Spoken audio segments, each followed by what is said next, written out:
Assalamualaikum warahmatullahi wabarakatuh.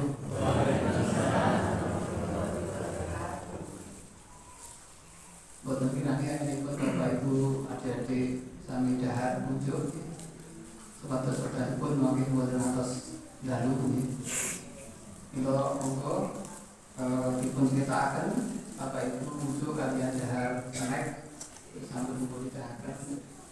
Kalau masuk dalu nikah mohon kata.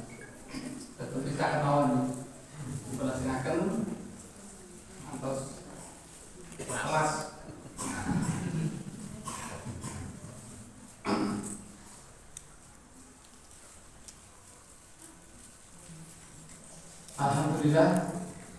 Alhamdulillahilladzi bi ni'matillahi tatimmus shalihat.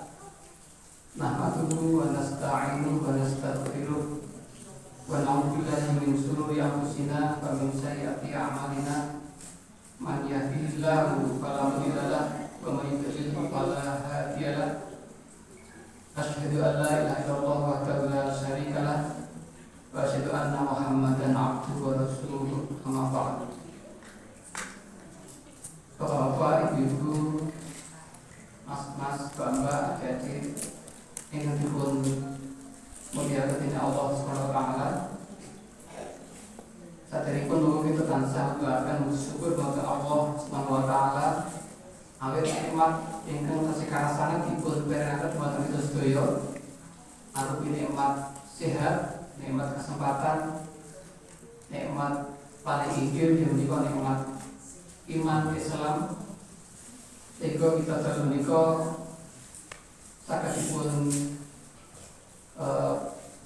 izin Allah kami sami rawuh wonten masjid Jami Salamah bin Salim Al Maidi. Kami kita niat sareng-sareng ngaos kami kalau dipun diaken temanipun menteladani sejak Rasulullah. Kamu kadangipun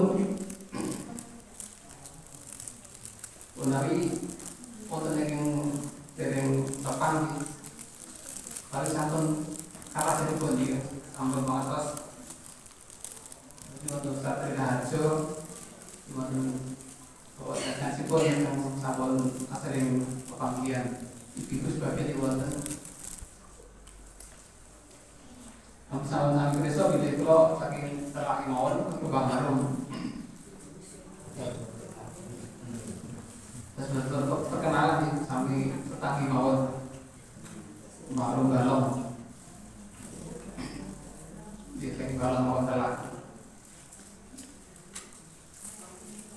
Dari kota yang mungkin sedikit pun kudu diut bapak pulau ada kota nih. Pak Belawar. Ini Bapak Bapak sampai situ tahun kalian 12 kalau bisa.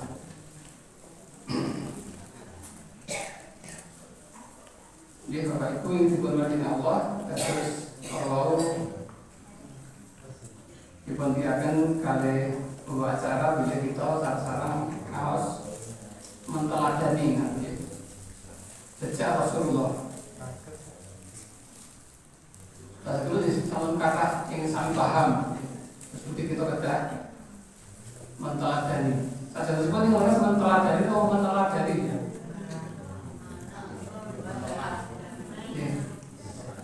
Ustaz Derajat sedih. Nah, kalau mau sampai tulisan-tulisan itu, terus kalau boleh, terus menteladani, meneladani. Ini betul-betul masalah. Bahkan seperti kita selaku umat Rasulullah, kita meneladani, mengikuti dengan baik, etiba. Nah, kalau kita sakit meneladani, kita tekan kenal mungkin, yang kita boleh kenal. Yang betul mencintai Nabi Bersakit kita sangat meneladani nanti pas sekarang. Terus tahapanipun sudah kita mulai saking mengenal lebih dahulu siapa Rasulullah itu kan kata. Adik-adik tentu sampaikan untuk pelajaran sejarah utawi sirah nabawiyah walaupun sedikit namun disampun mengatos sampun pikantuk, tetapi yang utawi itu sampun SMP SMA terutama sekolah wonten ing sekolah-sekolah madrasah MTS Man madrasah aliyah disebut sama kata. Udah itu di pro pelaturan kata yang sama suami paham kan? Kita namun kata nyetok kakek kemauan ya. Kita sarang kanthi wulan maulid niko kita kaji malih, kita pikir malih kan. Terus pindah tahapan kagem kita saged meneladani Rasulullah. Pertama kita mengenal dunia. Siapa Rasulullah itu?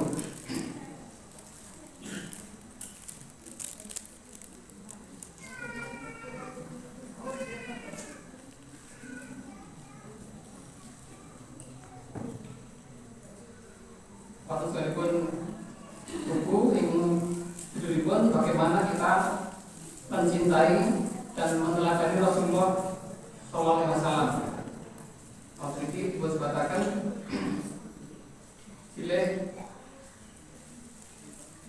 siapa Rasulullah itu? Karena Rasulullah satu dipun dongaaken utawi dipun kabaraken. Iwet nabi-nabi saderengipun, iwet Nabi Ibrahim, Nabi Isa, jadi sampai ditikakan beliau mangke badhe wonten Nabi Rasul yang asmanipun sinten? Ahmad bin Muhammad. Kita biasa ngawas menika terus langsung mangertos dalilipun dasaripun. Kira monggo diuturut dipun bikaken surat Al-Baqarah 129 nggih.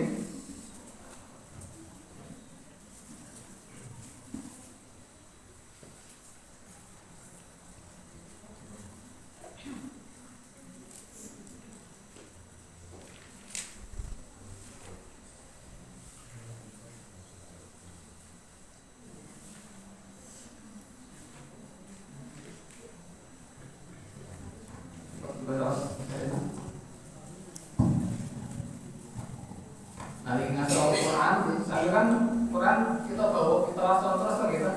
Kemudian kita asal Quran sampai kita Bible gitu. Kita atau HP kita kan mau Quran ya. Nah, sana sih kita download dan kita pun kita petunjuk Allah ya. Paling penting kita mana? Kita boleh ngasal HP, kita juga bika ya. Waktu surat Al-Baqarah ayat 1 itu studi Allah mengabarkan rencana utawi skenario Allah sampun wiwit dangu sangat bila pakai baju boten Rasul jika Nabi Muhammad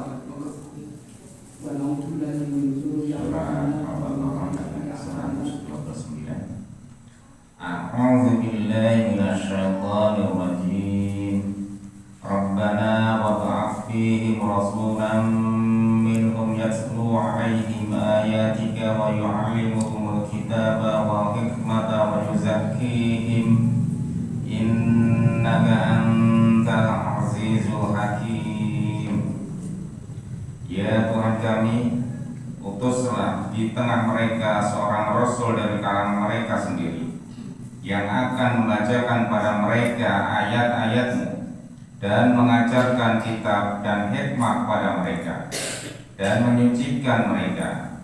Sungguh Engkaulah yang Maha Perkasa, Maha Bijaksana. Itu juga Nabi Ibrahim kalau apa ya bangun saat itu apa sama nonton nih meskipun tegak kembali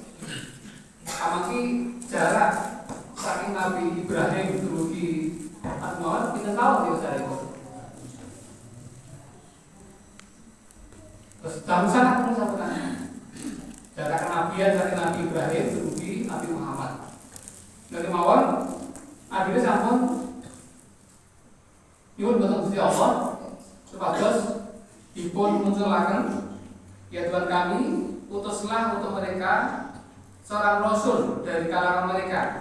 Terus kan kalangan rasul sekitar Ka'bah menika. Terus Nabi Ibrahim sampun donga maksud Allah, ya Allah, utuslah seorang atau satu orang di situ yang dari kalangan mereka. Meskipun sekitar wonten Ka'bah menika. Mila kan Nabi menika dipun diakan lahir wonten celak Ka'bah ya. Tentunya sami umroh, sami haji, sami berperisa ya. Tempat lahir ibu Rasulullah, rumah ibu Rasulullah ya. Wonten celak Masjidil Haram nika. Wonten sing sami kan berarti wonten kagem perpustakaan nika ya. Iya betul. Kita sami-sami masyarakat ya. Niku wonten iku tempat lahir ibu Rasulullah. Nah, niku berikut bilih SPSU Nabi Muhammad itu sampun dipun siapaken dening Allah sampun damel sangat banget. Terus juga pun ayat kita bagus mengenal. Jadi kemarin sakit kita mencintai langsung mencontoh dengan benar dengan baik. Sudah dibuat ayat berkata langsung mulai pada surat saat itu niko Rasulullah Allah niko pilih seorang rasul dari kalangan mereka yang akan membacakan pada mereka ayat-ayat engkau. Meskipun Rasulullah pada dipun turuni dipun paling wahyu, yaitu langsung dipun pausaken dumateng masyarakat sekitaripun dan mengajarkan pada mereka Alkitab itu Al-Quran dan hikmah serta mensucikan mereka. Meskipun tugas Rasul nika ngajaraken mausaken wahyu Gusti Allah, lajeng ugi Rasulullah juga sebagai penafsir praktek langsung saking Al-Quran nika saya sangat mensucikan jiwa. Nah, yang pertama terus diwet zaman Nabi Ibrahim sampun dipun wonten agama dipun apa kerancang Gusti Allah. Ajeng ugi wonten surat As-Saff surat 61 ayat 6. Iku zaman Nabi Isa. Mungkin sampun mau mari kabar. Di pangaturna boten saged lancar basa ora mesti jam sampun kata nek matur kami basa Indonesia. Kita mari standar mawon iki terus saged. Surat As-Saff surat 61 ayat 6.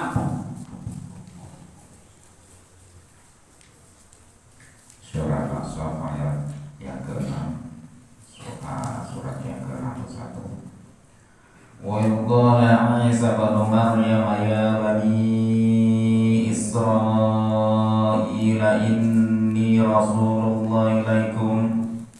inni rasulullah ilaikum musaddiqan lima baina yadayya minat tawrati wa mubashiran bi rasulin ya'ti min ba'di ismuhu Ahmad. Falamma ja'ahum bil bayyinati qalu hadza sihrun mubin. Dan ingatlah ketika Isa putra Maryam berkata, wahai Bani Israel, sesungguhnya aku utusan Allah kepadamu yang membenarkan kitab yang turun sebelumku, yaitu Taurat, dan memberi kabar gembira dengan seorang rasul yang akan datang setelah yang namanya Ahmad atau Muhammad. Namun ketika rasul itu datang kepada mereka dengan membawa bukti-bukti yang nyata, mereka berkata, ini adalah sihir yang nyata. Yo dipekaten terus rikala zaman Nabi Isa diputus dening Allah. Nah, Nabi Isa kita tahu jarakipun kalian Nabi Muhammad. Jarakipun 500 itu dari raja itu pas 600 atau itu 600 tahun ya. Memang kita tidak balik jarak pilih Nabi Isa sugeng lumayan lajeng mugi Nabi Muhammad itu sekitar 600 tahun. Nah niku Nabi Isa sama ketika pergi ingatlah ketika Isa putra Maryam berkata, "Hai Bani Israel, sesungguhnya aku adalah utusan Allah kepadamu." Terus saja meskipun menawi Nabi Isa niku diputus niku kagem segalipun umat tertentu kemawon. Terus kan Nabi dan Rasul dan diutus oleh Allah itu tidak ada 25 orang yang tersebut dalam Al-Quran. Ini banyak sekali Rasul dan Nabi diutus oleh Allah. Dalam satu waktu bisa beberapa Nabi, karena berlainan tempat-tempat dengan yang lain. Terus satu-satunya Nabi yang diutus untuk seluruh manusia yaitu Nabi Muhammad. Nabi dari pun itu diutus pada zaman tertentu, waktunya tertentu, dan dalam kurun tempat tertentu kan. Dan juga Nabi Isa diutus kagem Bani Israel, orang-orang Bani Israel.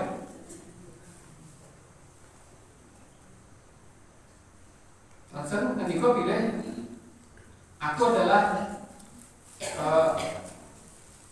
putusan Allah padamu pada Bani Israel, membenarkan kitab yang turun sebelumku yaitu Taurat. Terus bila Nabi kan sebetulnya sami, putusan Allah itu semuanya sama, mengajak kepada ketauhidan, mengesahkan Allah, menyembah pada satu Tuhan. Terus semua agama yang diajarkan Nabi itu semua adalah Islam semuanya, termasuk Nabi Isa ya. Nah, saya kira sahabat nanti kau pilih membenarkan kitab yang turun sebelumku, itu kitab Taurat dan dibawa Nabi Musa, dan memberi kabar gembira dengan datang seorang Rasul yang datang sesudahku yang namanya adalah Ahmad atau Muhammad. Atau jauh sebelumnya, 600 tahun sebelumnya, ketika Nabi Isa pun ngabarakan dumateng umatipun bilih maki badhe dumateng dugi seorang Rasul namipun Ahmad bin Muhammad. Nah kan ini kok kita yang bukan nanti pindah Rasulullah, karena kita pikantuk dakwah saking para pelanjutipun sehingga alhamdulillah jarak 13 abad yang lalu ya, 1500 tahun yang lalu Rasulullah diputus kita saat kita sakit mandiri ayat Allah kita. Nah, bila kita kerja suatu sakit kalau meneladani, terutama Al-Quran itu sudah kita pelajari.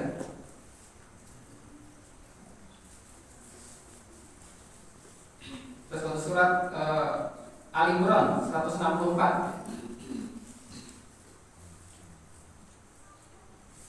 Jika tidak lagi saking kalau pilih Nabi diutus, berarti kita sudah menyambut dengan gembira.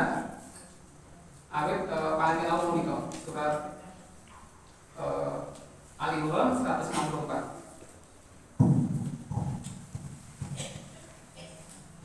Surat Ali Imran 164.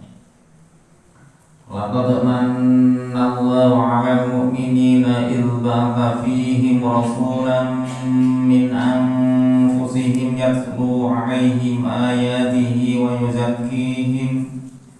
yuzakkihim wa yu'allimuhumul kitaba wal hikmah wa in kanu min qablu lafi dhalalin mubin.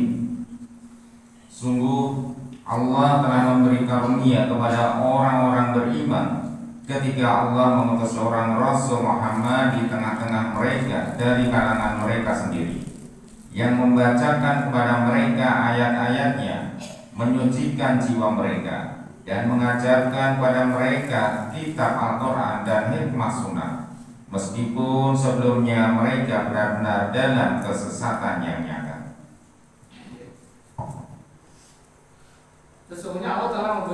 karunia kepada orang-orang yang beriman. Jadi kita semua ini adalah mendapatkan nikmat yang sangat besar, karunia yang sangat luar biasa, karena tidak semua orang mau memanfaatkan apa yang Rasulullah bawa. Ketika ini Allah mengutus seorang Rasul di antara golongan mereka, meskipun dari kaum mereka sendiri, waktu itu di kalangan bangsa Arab,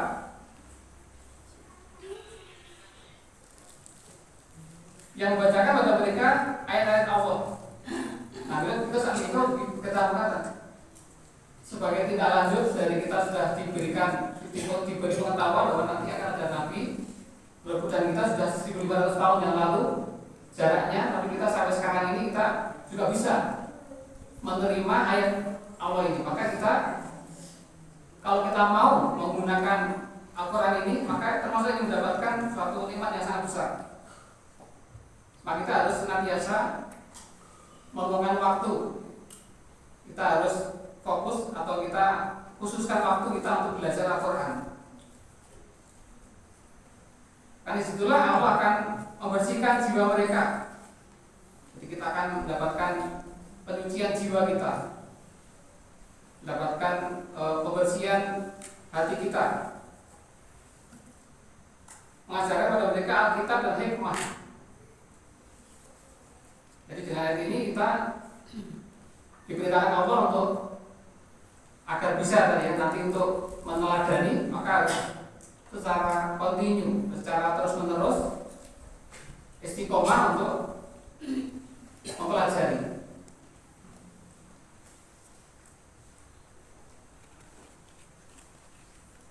Terus pun untuk surat Al-Ahzab ayat 1.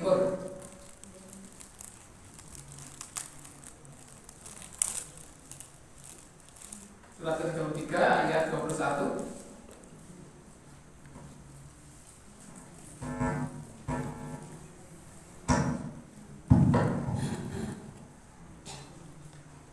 Surat Al-Ahzab surat ke-33 ayat 21. Laqad kana lakum fi Rasulillahi uswatun hasanatun liman kana yarjullaha wal yawmal akhir wa dzakarallaha katsira. Sungguh telah ada pada diri Rasulullah itu suri teladan yang baik bagimu, yaitu bagi orang yang mengharap rahmat Allah dan kedatangan hari kiamat, dan yang banyak mengingat Allah. Jadi saya kira tadi juga kenapa tadi judul adalah meneladani jejak Rasulullah bagian dari ayat ini. Jadi memang Rasulullah sebagai utusan Allah itu sebagai pemberi peringatan, memberi kabar gembira bagaimana nanti umat manusia ini kedepannya. Dan Rasulullah sebagai contoh langsung, ya, sebagai penafsir Al-Quran, praktek Al-Quran yang tepat, yang benar, ya, yang pas gitu. Maka kita juga berusaha untuk meneladani. Bagi Rasul sudah ada suri teladan yang baik bagi orang-orang yang mengharap rahmat Allah. Kita ini marilah hidup kita ini agar selamat, agar mendapatkan kebahagiaan yang hakiki. Kalau kita lihat betapa banyak manusia yang tersesat, ya, inginnya mendapatkan kebahagiaan, mendapatkan kesenangan, tapi karena salah jalan, karena salah langkah, sehingga justru dapat kehinaan, mendapat suatu kehancuran. Maka orang-orang yang ingin mendapatkan rahmat Allah tentu akan berusaha maksimal agar meneladani Rasulullah. Maka nanti kita akan pelajari apa saja yang Rasulullah contohkan di situ. Jadi banyak sekali. Apapun yang Rasulullah kerjakan itu merupakan contoh di masing-masing yang ada pada kita. Kita sebagai seorang bapak yang baik bagaimana? Sebagai seorang ibu yang baik bagaimana? Sebagai seorang anak harus bagaimana? Sebagai seorang mertua yang baik bagaimana? Sebagai seorang menantu yang baik bagaimana? sebagai perdagangan yang baik, sebagai pemimpin yang baik. Sudah ada semua contoh di situ. Sebagai guru yang baik. Jadi semua dalam diri Rasulullah adalah contoh teladan yang terbaik.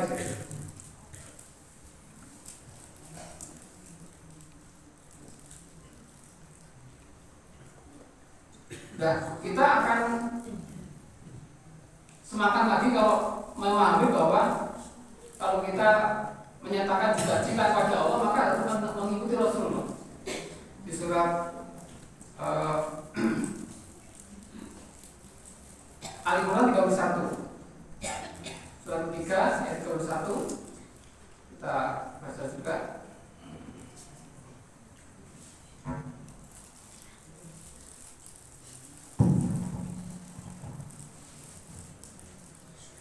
Surah Al-Imran surat yang ketiga ayat 31. Qul in kuntum tuhibbunallaha fattabi'uni yuhibbukumullahu wa yaghfir lakum dzunubakum wallahu ghafurur rahim. Katakanlah Muhammad, jika kamu benar-benar mencintai Allah, ikutilah aku. Niscaya Allah mencintaimu dan mengampuni dosa-dosamu. Allah Maha Pengampun, Maha Penyayang. Ini juga merupakan petunjuk dari Allah. Kalau kita ini benar-benar cinta kepada Allah, maka ikutilah aku Nabi. Betul-betul hidup ini adalah harus mencontoh, meneladani, memberikan semua aktivitas kita harus meneladani Rasulullah. Kalau kita betul-betul ingin mendapatkan kecintaan dari Allah, maka setelah Allah mengampuni, dan setelah Allah Maha Pengampun lagi Maha Penyayang.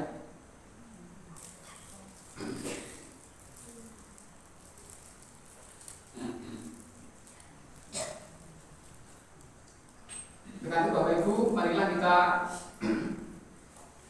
dalam hal apa saja kita ini berbuat, bersikap, harus betul-betul mengikuti Rasulullah. Nah, terutama dalam hal ibadah yang kita kerjakan setiap harinya. Di situ Rasulullah merupakan barometer yang harus kita ikuti. Jadi kalau kita beribadah tanpa ikut Rasulullah, maka tidak akan diterima oleh Allah. Jadi syarat diterimanya ibadah kita itu kalau meneladani, mencontoh Rasulullah dalam hal apapun. Jadi Rasulullah pernah menyampaikan dalam sabdanya, dalam satu hadis, Ana Aisyah anna Rasulullah SAW qala man amila amalan laisa alaihi amruna fa huwa raddun. Dari Aisyah bahwasanya Rasulullah SAW bersabda, barang siapa yang melakukan satu amalan yang bukan perintah dari kami, maka ia tertolak. Hadis riwayat Muslim juz 3 halaman 1344 nomor 18. Jadi hadis ini merupakan satu petunjuk dari kita bahwa apa yang kita perbuat dalam ibadah itu harus mencontoh Rasulullah. Kalau itu bukan dari Rasulullah, itu tertolak.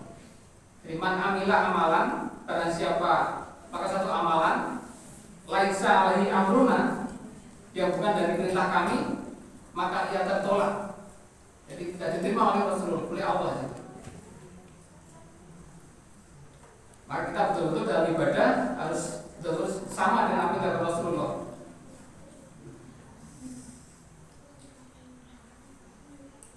Dan hadis yang lain, man ahdatsa fi amrina hadza ma laisa minhu fa huwa raddun. Rasul bersabda, karena siapa mengadakan dalam perintah kami ini apa-apa yang bukan daripadanya, maka ia tertolak. Hadis riwayat Muslim juz 3 halaman 1393. Ini dalam ibadah itu betul-betul kita meneladani, mencontoh Rasulullah. Sama begitu, karena ibadah itu semua adalah awalnya dilarang. Jadi ada kaidah usul Al aslu fil ibadati al itiba. Al aslu fil asjai al ibahah. Asal ibadah itu adalah semuanya mengikut, mencontoh.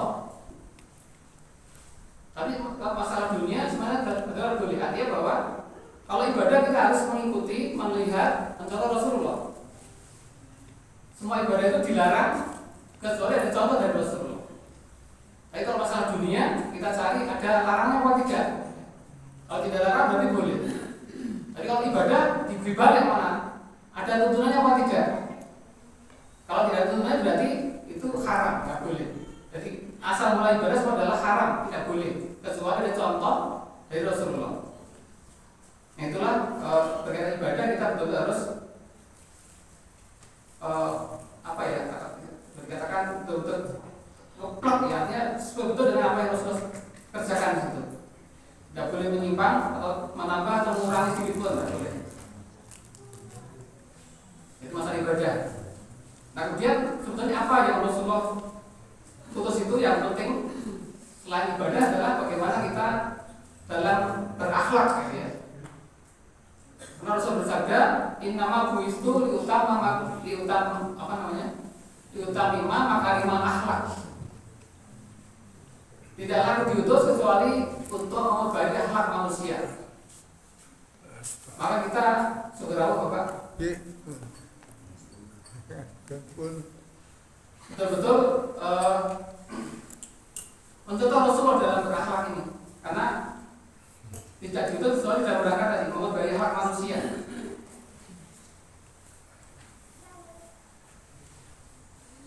Nah ini yang dalam sehari-hari kita bisa mencontoh apapun yang Rasulullah kerjakan di situ. Dan ini sangat penting sekali bagaimana kita memperbaiki akhlak ini. Karena Rasulullah menyampaikan bahwa orang yang paling sempurna imannya adalah yang paling baik akhlaknya. Rasulullah bersabda, inna ihsanan nasi islaman ahsanuhum khuluqan. Sesungguhnya orang yang paling baik Islamnya adalah yang paling baik akhlaknya. Hadis riwayat Tirmidzi. Jadi kita berusaha untuk berlomba-lomba berbaik-baikan akhlak di sini. Kita bersikap, kita berbuat kepada siapapun itu berusaha yang terbaik. Dan Rasulullah adalah orang yang siapapun yang berhubungan dengan Rasul itu merasakan suatu kebahagiaan. Jadi gak ada orang berinteraksi Rasul merasa bete, merasa bosan, merasa susah, sakit itu gak ada sama sekali gitu. Jadi semua orang yang berada dengan Rasul adalah merasa bahagia, merasa senang gitu. Karena memang Allah sudah menyatakan juga bahwa amal yang paling disukai setelah yang wajib. Ini Bapak Ibu pernah dengar hadis itu? Apa Bapak Ibu? Amal yang paling dicintai oleh Allah setelah yang wajib adalah nopo? Kita sudah beramal yang wajib, ada sholat, ada puasa, ada zakat, ada haji bagi yang mampu. Nah setelah itu ada amal yang paling dicintai Allah setelah yang wajib itu. Apa itu? Sedekah. Sedekah. Jadi berkaitan dengan akhlak ini, berkaitan dengan akhlak ya. Jadi Rasulullah bersabda, inna habal a'mal ila Allah Ta'ala ba'dal faraid idkhalus sururi ala muslim.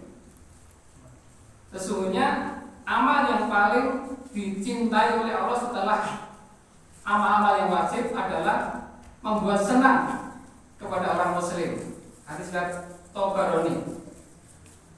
Artinya bahwa setelah kita beramal yang wajib, maka Allah sangat mencintai orang yang selalu berusaha membuat orang lain itu bahagia, jadi menyenangkan orang lain.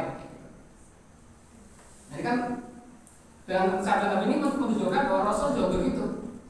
Maka setiap orang yang berinteraksi, berhubungan, berkomunikasi dengan Rasul itu tidak pernah merasakan suatu hal yang menyusahkan, apalagi membosankan, menjadikan bete, menjadi susah, tidak ada. Semuanya serba senang begitu.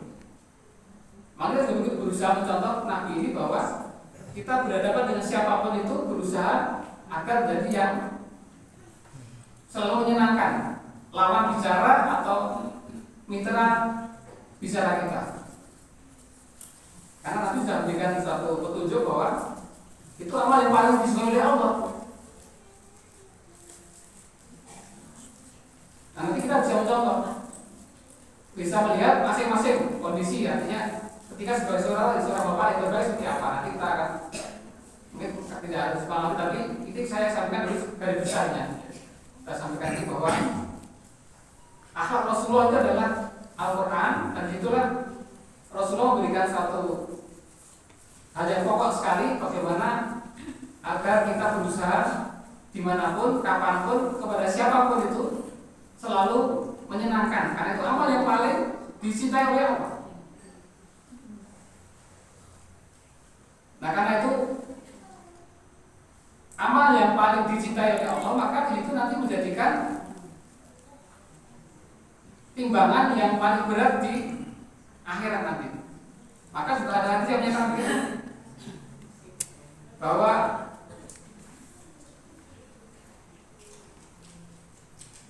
amal yang paling, atau sebelum itu ya, timbangan yang paling berat di hari kiamat apa Bapak Ibu? Tadi dengan ayat dengan apa? Hadis tadi. Ini kan ada benang merahnya nanti gitu. Jadi Rasul sudah bersabda bahwa timbangan yang paling berat di hari kiamat nanti adalah takwa dan akhlak yang baik gitu. Jadi karena bisa kita ambil pengertian bahwa awalnya karena merupakan amal yang paling disukai oleh Allah, paling dicintai oleh Allah, itu membuat orang lain senang, bahagia gitu. Dan hadis lain disebutkan khairun nas anfa'uhum linnas, atau khairun nas man yanfa'un nas gitu. Sebagai manusia adalah yang paling bermanfaat bagi orang lain. Jadi saat api-api wong gitu, saat saya semut yang menikah dia itu paling kata mari manfaat buat yang sanes katanya. Nah itu cocok kalian Allah pilih terus Allah paling suka, paling cinta pada orang yang membuat senang orang lain. Jadi setiap yang kita perbuat pada orang itu, pada siapapun, bagaimana orang lain itu merasa senang, merasa bahagia, tidak merasa disakiti, didolimi, ya, dicela, dihinakan, dilecehkan, nggak ada seperti itu. Apalagi seorang suami pada istri jangan berkeluarga dan tidak ada KDRT, apalagi nggak ada sama sekali. Karena contoh bagaimana Rasulullah sebagai seorang suami yang sangat harmonis, sangat romantis dengan istrinya. Nanti satu-satu kita akan bahas masing-masing sikap sebagai seorang apapun di situ ada. Tapi saya akan besar bahwa amal yang paling disukai oleh yang adalah yang menyukai membuat orang lain senang, maka di situ menjadikan timbangannya paling berat. Maka tadi Rasul juga mengatakan bahwa timbangan yang paling berat di hari kiamat adalah takwa dan akhlak yang baik. Dan di situ juga ada hadis lain yang menunjukkan bahwa sesuatu yang paling banyak menyebabkan orang masuk surga adalah juga akhlak yang baik gitu, Bapak Ibu. Jadi kan bisa kita ambil benang merahnya ya. Yang paling dicintai Allah setelah yang masih adalah membuat orang senang, bahagia. Nah karena itu Allah paling senang, paling cinta pada amal itu, maka bobotnya di hari kiamat paling berat. Nah setelah dikatakan bobotnya paling berat di hari kiamat, maka itu yang paling banyak menyebabkan orang masuk ke surga. Nah inilah yang perlu kita contoh dari apa yang Rasulullah sampaikan di situ. Maka ada seorang yang benar pada Rasulullah ada seorang ulama yang dia itu rajin sholat, dia rajin puasa, artinya bahwa rajin sholat sunnah, rajin puasa sunnah gitu ya. Tetapi ketika dia berbicara itu menyakitkan.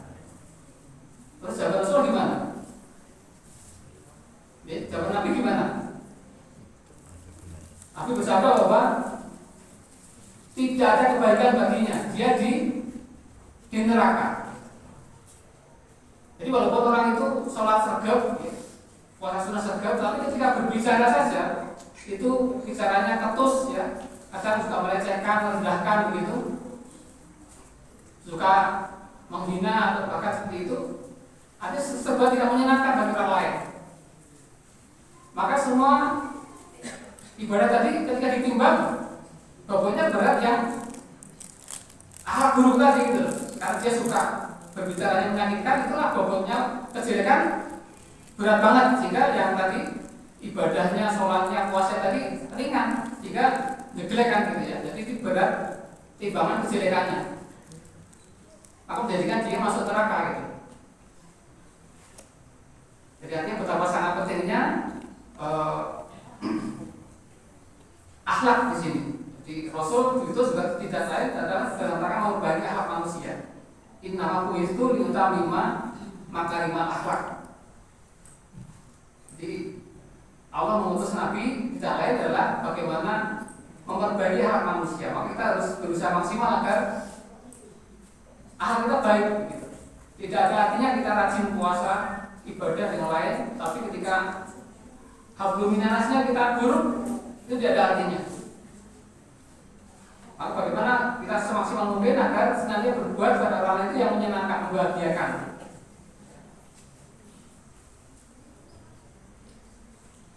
Nah, betapa pentingnya akhlak di sini. Sampai Allah juga dalam sabda yang lain menyampaikan, "Akulah Allah, kuciptakan hamba-hambaku dengan pengetahuanku. Maka pada siapa yang ku kehendaki baginya kebaikan, aku pun memberinya akhlak yang baik. Dan pada siapa yang ku kehendaki baginya keburukan, aku pun memberinya akhlak yang buruk." Artinya ini satu alamat ya, satu tanda bahwa ketika Allah itu menghendaki seorang mendapat kebaikan, dapat keuntungan, kebahagiaan, maka dia itu diberi akhlak yang baik. Kepada siapapun senantiasa berbuat kebaikan yang menyenangkan, membahagiakan, menguntungkan. Maka dikatakan bahwa arsalnaka illa rahmatan lil alamin. Dan tidaklah aku diutus selalu menjadi rahmat bagi semesta alam. Jadi Islam ini menjadikan orang lain selamat, orang lain mendapat nikmat, mendapat keuntungan. Jadi dengan kita umat Islam ini, kita ada dimanapun berada ini, menjadikan sekitar kita itu mendapat kesenangan, mendapat nikmat, kebahagiaan begitu. Tidak pernah mendapatkan kerugian, mendapatkan suatu hal-hal yang menjadikan kita susah, kita sedih, kita menjadi terdolim begitu. Kebalikannya ketika Allah menghendaki orang itu mendapat keburukan, maka tidak diberikan hal yang buruk. Jadi alamat atau tanda kita akan mendapat keuntungan itu kalau kita memiliki hal yang baik. Karena semua orang memang fitrahnya begitu, ingin disikapi dengan yang baik juga gitu ya. Maka Rasul sudah mengatakan, berbuatlah kamu sebagaimana kamu ingin diperbuat orang lain seperti itu. Kalau kita nggak suka dicela, jangan mencela. Kita nggak suka jiwit ya, mencubit jangan mencubit. Tapi kalau kita suka dihormati, hormatilah orang lain. Kalau kamu suka disayang, sayangilah orang lain. Dan Rasul juga mengatakan bahwa bukan golonganku orang yang tidak hormat kepada yang lebih tua dan tidak sayang pada yang lebih muda.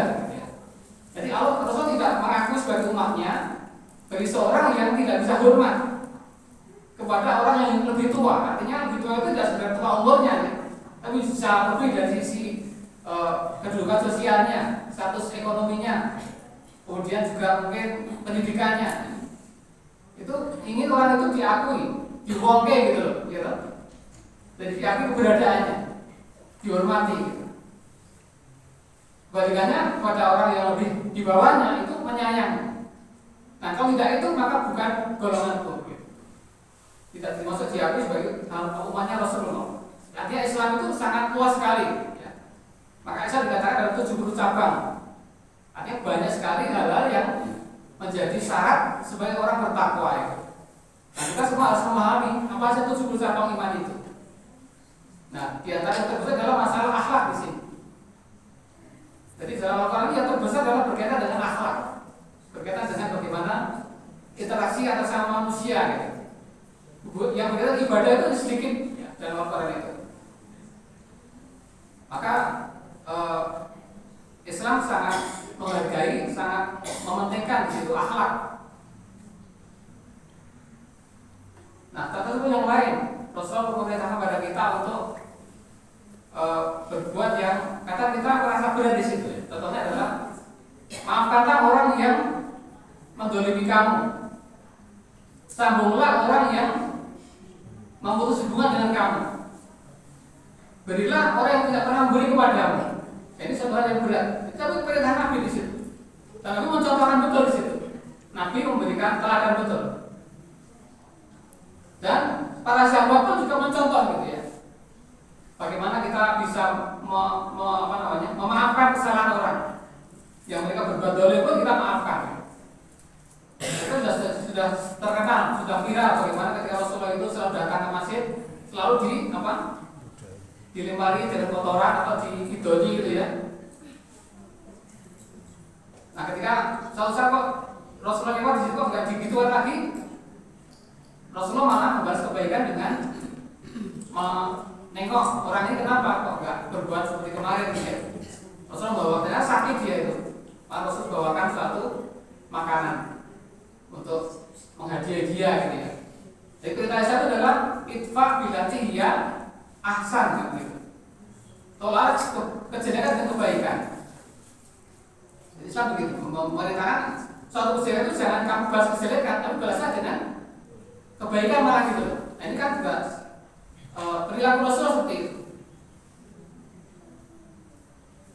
Bagaimana kamu pandai-pandai menjadi orang yang menahan amarah? Contoh di surat Ali Imran 133 itu yang sering kita baca, kita dapatkan ketika sawalan ya. Di antara cerita bertakwa di situ ada wal kadhibina al-ghaiza wal afina 'anil nas. Ini sampai berapa nanti? Sudah berapa menit itu?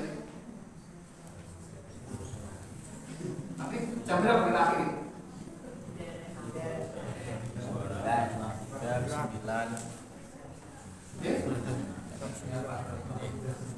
Jam 9 diakhiri.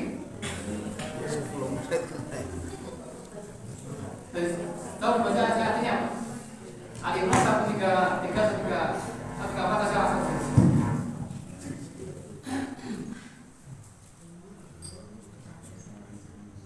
134 langsung aja. Itu kalau 133 itu masih orang Cina bertakwa. Nah, ini apa sih orang bertakwa itu? Surat Al-Imran 134, yaitu orang yang berinfak baik di waktu lapang maupun sempit, dan orang-orang yang menahan amarahnya dan memaafkan kesalahan orang lain, dan Allah mencintai orang yang berbuat kebaikan. Nah, Rasulullah juga begitu, memberi contoh bagaimana kita jadi orang yang pandai menahan amarah. Bagaimana ketika kita didolimi, disakiti, tapi kita bisa menahan amarah itu. Maka dikatakan bahwa orang yang paling kuat bukan orang yang pandai bergulat, tapi orang yang paling bisa menahan amarahnya. Rasulullah mencontohkan banyak sekali di situ contoh-contoh bagaimana Rasulullah tidak marah ketika disakiti. Bahkan ketika istri Nabi Aisyah itu dituduh berzina ya, itu dari orang-orang munafik memberikan suatu fitnah gitu ya. Apa Rasulullah marah pada Aisyah? Tidak pernah. Bahkan Rasulullah itu hanya sekedar tidak bersedekah aja. Jadi kan Rasulullah sering sekali bersedekah bercanda dengan istri yang Aisyah itu. Jadi sangat harmonis, sangat romantis gitu ya. Rasulullah pernah menggendong Aisyah itu nonton suatu pertunjukan. Juga bagaimana ketika mau naik onta itu, karena Aisyah itu kan putrinya kecil ya. Ketika mau naik itu Rasulullah duduk gitu dengan pahanya, diberitakan Aisyah untuk naiknya itu lewat tadi. Jadi menaiki dengan pahanya Rasulullah gitu. Itulah Rasulullah bersikap pada istri sama seperti itu.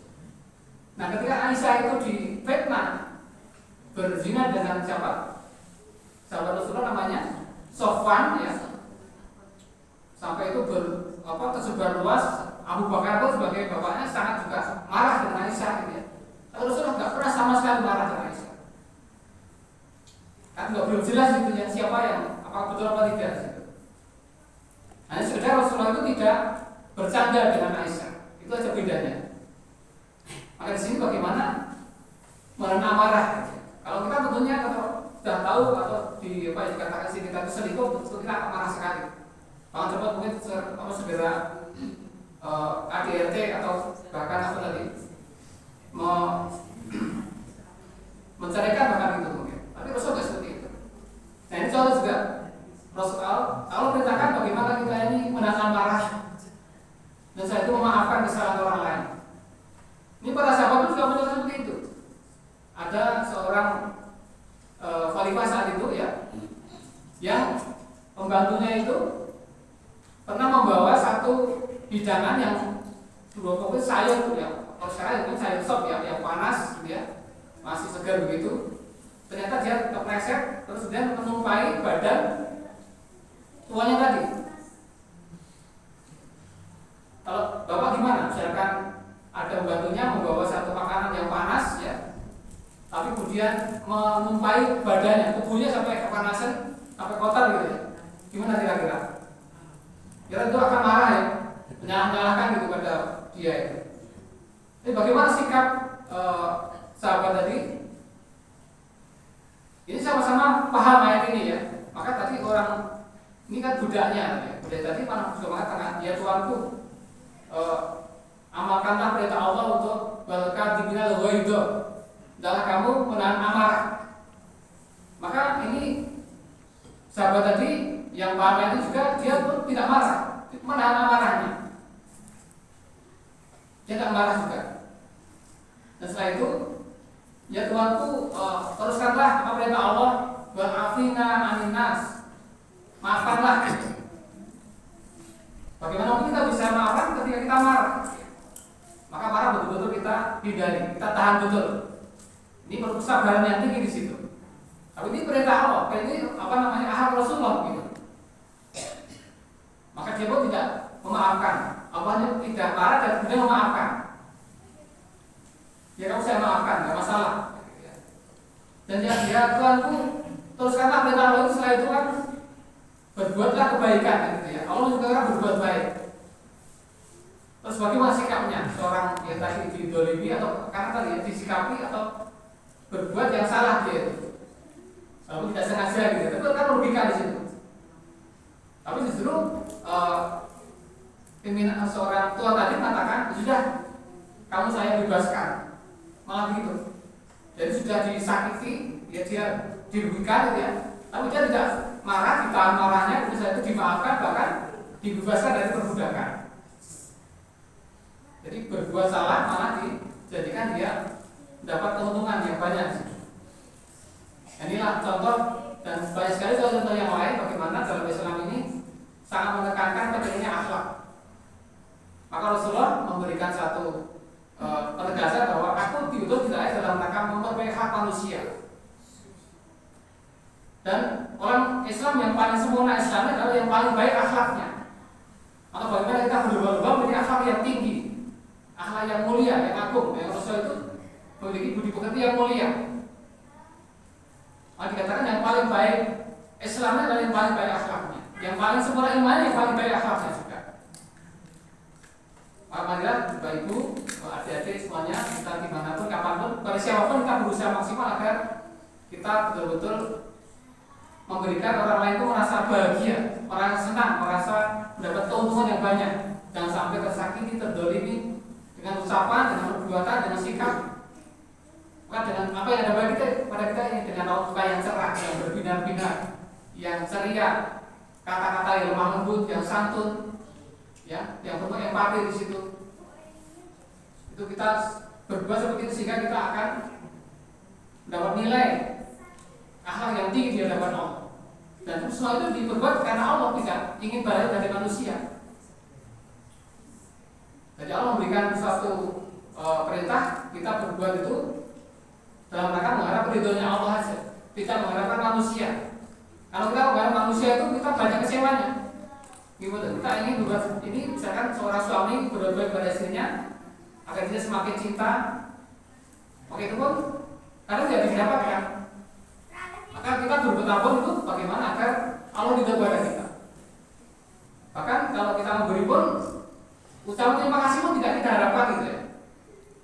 Dan lainnya ada itu. Mereka memberikan sesuatu itu kepada orang lain, tidak lain dalam rangka tadi ridho Allah diharapkan. Bahkan ucapan terima kasih pun tidak diinginkan di situ. Dan inilah apa yang Islam utamakan di sini tentang akhlak, tingginya akhlak. Atau bagaimana kita berusaha maksimal agar dimanapun, kepada siapapun ya, kepada tetangga, kepada teman, kepada keluarga, saudara, maksimal kita selalu berbuat kebaikan di situ. Rasul menyampaikan sebaik-baik teman adalah yang bagaimana Pak itu? Yang paling baik dari teman yang lain. Kita kan punya teman mungkin teman kerja, teman sekolah, teman di kampus, teman bermain, teman olahraga dan sebagainya. Di antara teman-teman itu yang paling baik adalah yang paling baik dari teman yang lain. Begitu pula sebagai tetangga. Rasul sampaikan bahwa sebaik-baik tetangga adalah yang paling baik dari tetangga yang lain, juga seperti itu. Jadi kita ini kan tadi disampaikan oleh Bapak Al-Masjid, kita kan ini hidup di Gading, ini museum Gading Wetan ya.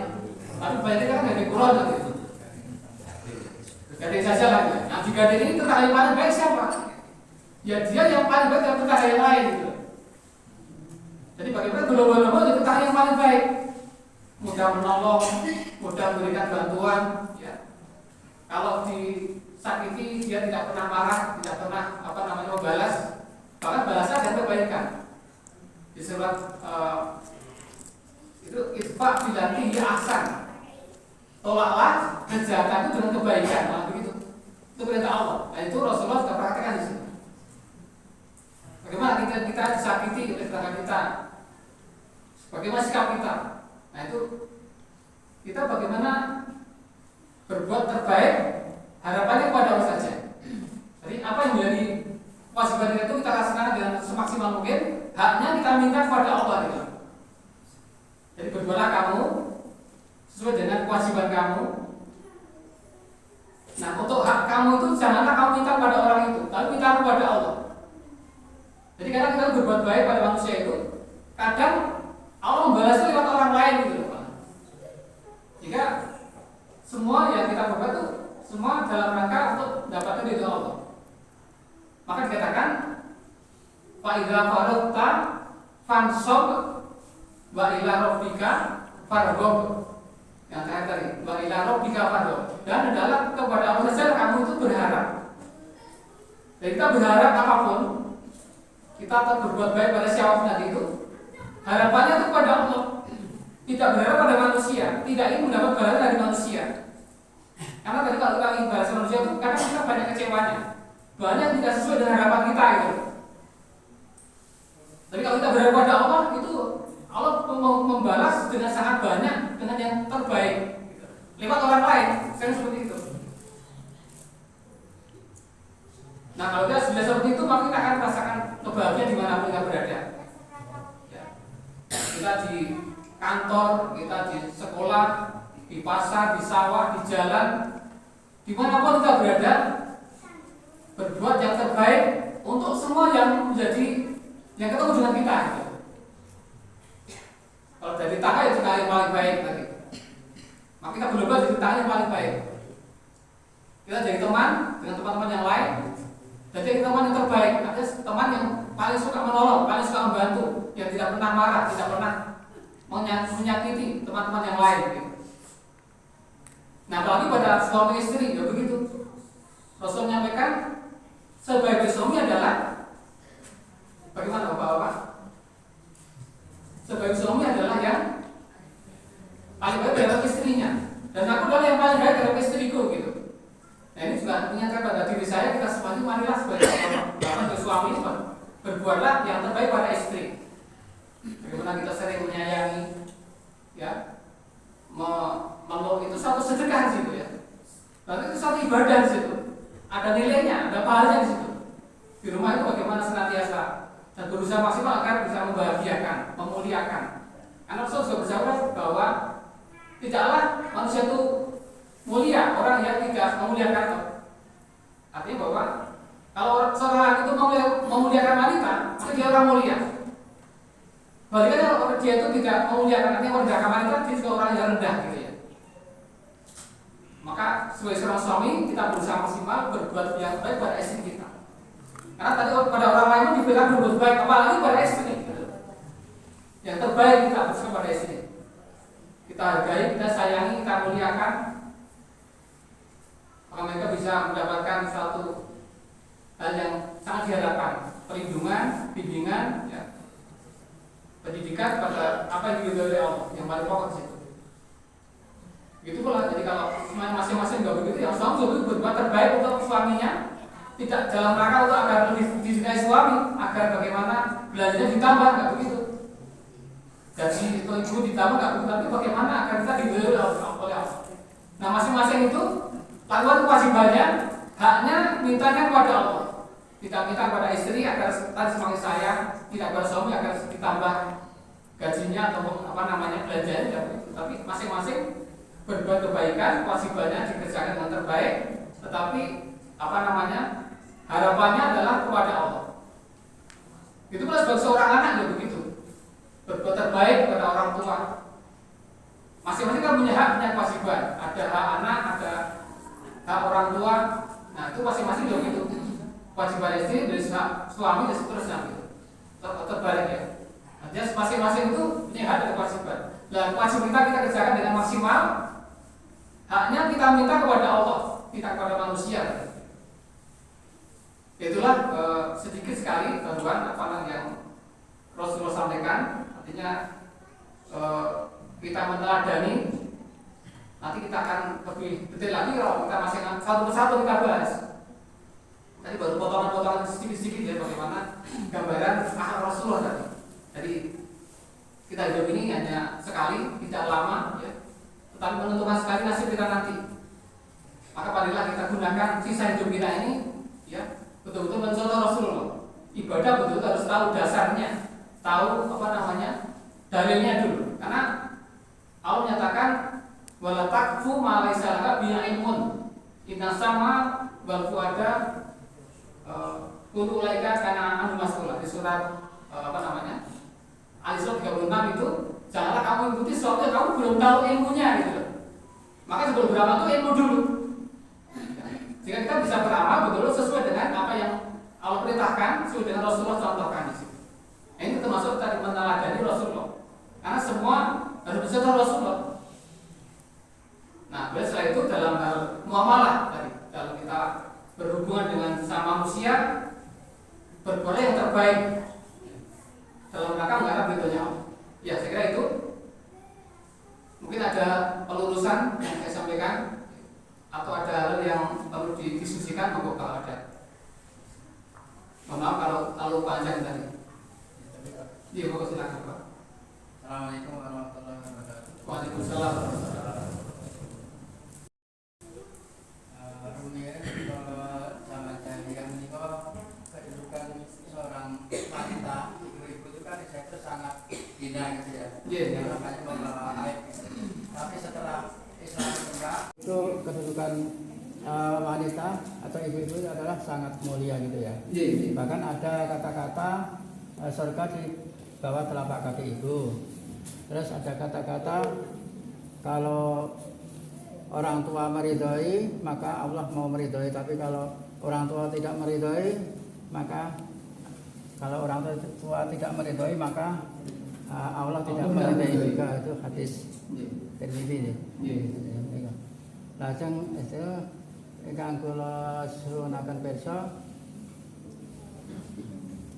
menawi namanya anak itu kan harus berbakti kepada orang tua. Bahkan ada sahabat yang pernah menanyakan setelah Allah siapa lagi yang harus saya berbakti ya Rasulullah tidak? Rasulullah kan jawab ibu maksudnya. Tapi bagaimana tatkala seorang ibu yang istilahnya itu kan di situ yang menjawab gitu aja kan nggak boleh sama Rasulullah ya. Terus itu kalau misalnya ada seorang ibu yang cuek terhadap orang tuanya. Orang sakit bergerak aja sakit, setelah bergerak aja sakit tidak mau bawa ke rumah sakit. Setelah dibawa ke rumah sakit oleh yang lain, setelah di rumah sakit malah ditetangis, dibikin sakit hati. Itu tuh anak itu termasuk durhaka atau mbahnya durhaka gitu. Terus di situ sekarang lagi ngetren juga itu ya, namanya perselingkuhan itu ya. Soalnya itu perselingkuhan itu kan berakibat ada perceraian, ada pembunuhan segala. Seperti kayak Verdi Sambo itu siapa itu ya. Itu kan itu bagaimana ancamannya kalau orang yang sudah punya istri, punya suami kok berselingkuh atau berzina gitu. Itu satu. Terus yang kedua, banyak saya temuin kalau ya nggak hanya ibu-ibu aja, tapi bapak-bapak juga kalau yang berkumpul-kumpul itu suka bergunjing gitu ya. Nah itu kalau riba aja itu kan ancamannya kan bagaikan memakan bangkai saudara sendiri. Tapi bagaimana kalau fitnah itu lebih kejam daripada pembunuhan. Nah terus yang memfitnah itu ancamannya apa gitu? Ya itu aja, terima kasih. Assalamualaikum warahmatullahi wabarakatuh. Waalaikumsalam warahmatullahi wabarakatuh. Yang pertama tadi itu banyak durhaka tadi ya. Jadi sudah dalam kondisi sakit, rumah sakit masih disakiti. Jadi sangat-sangat durhaka pada ibunya tadi itu. Jadi masalah buat saya besar sekali gitu. Yang tadi berkaitan dengan apa tadi Pak? Itu tadi. Yang pertama ya, kedua yang fitnah itu kita yang dari yang terakhir ya. kalau ibaratnya kan ancamannya Seperti makan bangkai saudaranya. bagaimana kalau memfitnah? Fitnahnya kan lebih kecil daripada pembunuhan. Bagaimana kalau yang memfitnah itu ancamannya? Ya sama di situ. Anaknya apa namanya? Neraka juga. Kalau fitnah, Iya. kita Ya itu kan fitnah lebih besar lagi Pak. Karena kalau ghibah itu kan memang terjadi seperti itu. Jadi aibnya, jeleknya itu dikabar-kabarkan. Itu kan namanya ghibah. Rasa-rasa gitu ya. Berarti itu terjadi betul pada mereka. Itu pun dilarang gitu. Nah apalagi ini tidak terjadi itu dikatakan seperti itu, nanti fitnah. Itu besar lagi buat dikatakan saya daripada pembunuhan. Karena di situ mengabarkan sesuatu yang tidak betul kan gitu. Dusta yang sangat besar di sini dikatakan begitu. Nah tadi lebih besar, lebih berat daripada dari ghibah. Tadi yang bedanya apa? Tadi lupa lagi. Perselingkuhan, oh iya. Apa? Artinya tadi ancamannya gitu ya. Ya jadi memang apa namanya? Perselingkuhan tidak hanya pada laki saja, tapi juga wanita juga ada terjadi. Ada pen, ada will ya. Ada pria idaman lain, ada wanita idaman lain gitu ya. Itulah kerja setan. Setan itu apalagi pada laki-laki kalau sudah berpesan, hati-hatilah kamu terhadap wanita. Karena fitnah yang paling besar itu adalah pada laki-laki adalah wanita. Kenapa? Wanita itu ketika berdiri menghadap kepada kita, maka dia setan berada di situ, memberikan suatu kondisi yang nampak sangat indah gitu. Menarik bagi laki-laki. Begitu pula ketika mereka membelakangi kamu, maka mereka setan berada di punggungnya, membuat laki tertarik gitu ya. Maka perintah Nabi adalah tundukkanlah pandanganmu kan gitu. Nah itu artinya bagi laki sangat berat ya fitnah pada wanita ini. Namun juga banyak wanita yang selingkuh pada orang lain. Kita zaman lain. Itu juga tadi karena tidak paham dalam agama. Kalau laki-laki memang diperbolehkan ya, bisa apa namanya memiliki istri dari lebih dari satu. Poligami kebenaran dalam Islam. Nah, poliandri nggak boleh kan gitu. Nah ini apa namanya? Tentu orang itu akan merasakan ya kebahagiaan jika betul-betul bagi istri karena memang apa namanya harus merelakan ketika suaminya memang ingin apa namanya berpoligami dengan syarat harus adil kan begitu ya. Jadi poligami adalah sesuatu yang diperbolehkan, bukannya perintah ya, bukan asuhan atau anjuran, tapi kebolehan saja dengan syarat adil gitu. Artinya kalau tadi terpaksa istrinya itu suami menghadapi apa wanita lain, nanti Allah yang memberikan hukum ya, maka harusnya rela. Nah, yang penting bagi lakinya tadi untuk, karena juga ada banyak yang selingkuh, tapi kalau sebenarnya kan lebih baik dinikahi saja kan, ya. Itu lebih selamat daripada berselingkuh. Nah, selingkuh itu jelas itu akan merusak ya masyarakat, ya, akan merusak tatanan hubungan, bahkan termasuk tadi nasab dan sebagainya. Jadi tentu kita akan semasa menghindari seperti itu. Ya, tadi yang jelas tadi karena peran setan sangat besar di situ ya. Setan itu memang betul-betul musuh kita yang nyata. Maka Allah mengatakan jauhlah setan. Karena setan adalah musuh nyata bagi kamu. Dan berusaha terus akan berusaha menghancurkan kita, menjerumuskan kita dalam neraka. Kira begitu aja. Boleh silakan. Ya kalau misalnya itu kan sholat di jamaah ya. Kalau misalnya maghrib itu misalnya masih dalam perjalanan gitu ya. Yeah. Itu nanti kalau misalnya digabung sama isya dulu, sama isya itu maghrib dulu apa isya dulu? Itu asalnya juga dapat ya terima. Ya, jadi kebolehan jamak ya dan qasar itu ketika kita musafir kan gitu ya. Kita musafir itu adalah kita misalkan kita dalam perjalanan kemana, kemana kira-kira? Karena jarak yang kita musafir itu sekitar 15 km itu hadis sudah termasuk bisa musafir gitu ya. Kita misalkan ke Klaten aja lah, Klaten saya jaraknya sudah lebih dari 20 kilo kan ya. Itu ada daerah timur lagi ya, kalau Klaten wetan mana ini Jambon itu masih dekat gitu ya. Hampir kota lah kita gitu. Nah ini kalau kita masih di Klaten sana, nanti sudah di luar DJ ya, itu kita di sana boleh berjamaah atau qasar. Nah kalau kita sholatnya misalkan maghrib dan isya ya, nah sholat maghrib dulu baru isya. Nah ketika kadang dulu, ketika saya belum tahu ya dulu nanti boleh dijamaah takhir ya, di rumah saja. Itu ternyata nggak pas begitu, karena kebolehan menjamak maksud itu ketika di musafir. Ketika kalau di rumah kan namanya tamam gitu ya. Jadi di rumah itu nggak boleh lagi apa namanya menjamak mengkosor. Maka kebolehan itu adalah ketika masih di dalam musafir tadi gitu. Maka soalnya harus maghrib dulu baru isya. Gitu Bapak. Ya, mungkin sudah cukup. Mau silakan Bapak. Untuk menahan marah seperti yang dicontohkan Nabi tadi, itu latar belakangnya apa? Seperti kita kadang-kadang kalau sampai dari kalau kita ini yang marah kok mungkin nggak malu yang melakukan belakang. Oh iya. Iya. Ya ini tadi yang latarnya adalah bagaimana yang kita cari itu adalah ridhonya Allah, bukan manusia gitu. Sehingga pernah juga ada seorang sahabat ketika perang itu ya, ketika perang dia itu sudah jatuh tinggal menggal kepalanya aja. Tapi dia itu malah idoni juga mukanya di situ loh. Nah kalau kita kan getem-getem banget itu, kok soalnya di bawah itu yang kesempatan gitu ya. Tapi enggak, saya membunuh kamu jangan-jangan hanya karena membela itu tadi, membela idoni tadi. Maka saya nggak mau seperti itu. Maka justru saya nggak jadi membunuh.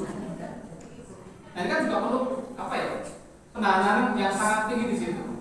Nah, karena nanti kalau dia membunuh gara-gara membela itu nggak dapat pahala. Maka bagaimana setiap yang kita perbuat itu diarahkan untuk akhirat. Karena akhirat itu adalah suatu kehidupan yang abadi selamanya. Ya, tidak ada batas akhirnya Pak di sana. Kalau di ini kan hanya sebentar sekali, kan tidak lama. Ada tentunya, ada batasnya. Di sana nggak ada akhirnya, nggak ada selesainya. Tapi di sana itu akan hidup terus, tidak pernah mati selamanya. Kalau kita di surga nanti kita akan senang terus, tidak pernah susah selamanya. Di sana akan muda terus, tidak pernah tua selamanya. Di sana akan sehat terus, tidak pernah sakit selamanya. Itulah yang kita utamakan di situ. Maka dikatakan bahwa hidup selanjutnya nanti di akhirat. Maka semua gunakan setiap apa yang ada pada kita itu gunakan untuk meraih kebahagiaan di akhirat. Masalah di parah dari itu begitu. Saya tahan karena saya mengharapkan balasan dari Allah, balasan akhirat nanti. Dan juga marah itu justru kalau kita kebetulan kita yang rugi Pak. Kita menjadi semakin udah tua itu karena udah marah. Orang yang udah marah itu tensinya tinggi. Ya gitu. Itu kerugian tubuh kita. Tapi kalau kita itu udah memaafkan, itu pun juga kita akan semakin happy. Jadi setiap apa yang dibuat orang lain itu kita terima dengan senang hati, kita pun tidak membalas. Maka tadi Rasul menyampaikan tahanlah marah, kemudian maafkan kesalahannya. Saya berharap kepada Allah yang nanti akan balas pada saya. Tetapi yang diutamakan nanti adalah tujuan di akhirat nanti. Jadi itulah, karena Allah itu memiliki rahmat berapa Pak? 100 ya. Nah yang diberikan dunia itu baru 1. Yang sudah benar rahmat itu nanti masih disimpan oleh Allah di akhirat nanti gitu. Jadi betapa sangat jauhnya nikmat dunia dibanding akhirat. Rasul mengabarkan juga seperti kalau jari kita dicelup di laut lalu kita angkat. Jari kita ada sedikit air di situ kan? Itulah nikmat yang diberi di dunia. Sedangkan seluruh air di samudera manapun di dunia ini, itulah nikmat yang akan diberi nanti di akhirat. Nah kalau kita sekedar membela mati kan rugi banget. Maka bagaimana kita semua kita arahkan untuk mencapai akhirat tadi, kenikmatan yang abadi selamanya. Di dunia ini kita kan sering sakit, dioperasi ya terus. Kita juga semakin tua. Di sana nggak ada tua Pak. Di sana muda semuanya. Jadi tidak ada orang tua di sana. Umumnya semuanya sebaya. Maka Nabi pernah bilang seorang ibu yang nenek itu, ya Rasulullah apakah saya bisa masuk surga? Nabi katakan, oh nggak bisa. Nggak ada orang seperti kamu itu. Maka Nabi seorang ibu tadi menangis. Lalu Rasul menyampaikan, bukan begitu. Nanti di sana kamu jadi muda gitu. Nggak ada orang tua di sana. Jadi walaupun hidupnya itu terus tidak mati, tapi tidak tambah tua, tidak tambah loyo, nggak ada. Semuanya muda.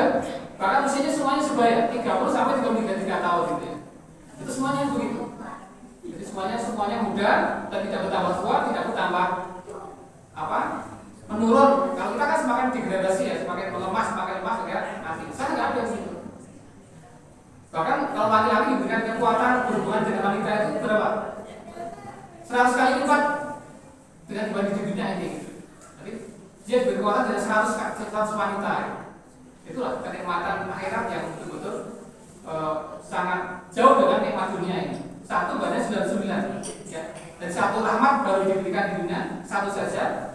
Tapi nanti yang 99 masih disimpan oleh Allah. Dan itu khusus orang beriman saja. Tapi yang 1 ini diberikan pada seluruh makhluk, termasuk hewan, itu mendapatkan 1 rahmat ini. Maka betapa sangat jauhnya. Kalau kita sangat rugi, kita itu harapan dunia. Kita mudah marah, kita sudah membalas kedudukan. Itu kan rugi banget. Aku kita diberikan sikap tidak baik itu mendapat pahala kita. Ya. Kalau kita disakiti, kita sabar itu kita kebaikannya bertambah banyak.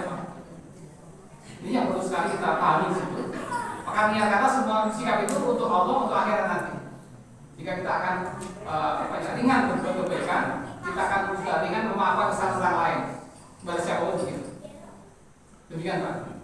Kadang-kadang kita dengan sikap itu tadi kadang-kadang cuma dianggap penakut gitu Pak. Oh enggak, makanya kita tuh enggak perlu penilaian manusia Pak.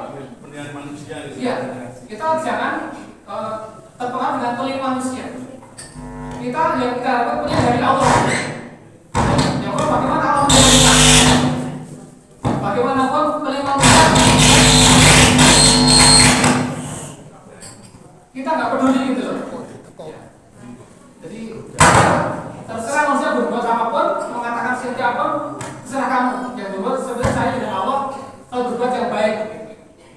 Tapi kalau orang itu selalu memperhatikan kata orang itu digambar itu seorang yang membawa keledai dengan anaknya, keledainya itu dituntut ya.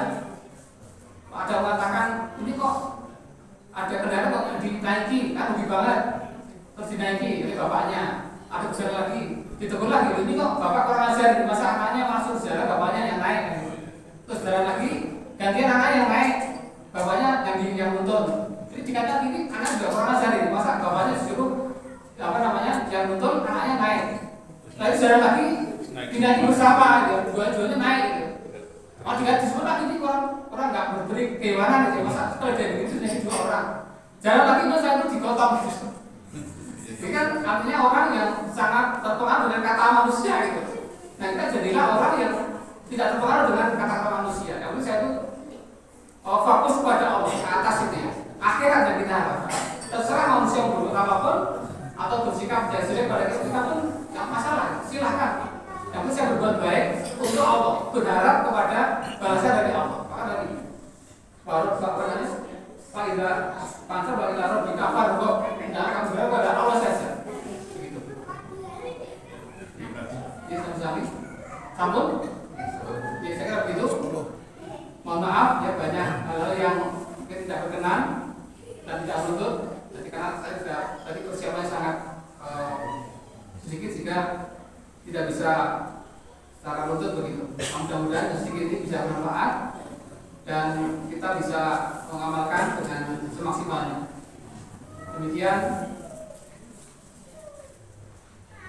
langsung ditutup kembali ke acara nih. Assalamualaikum warahmatullahi wabarakatuh.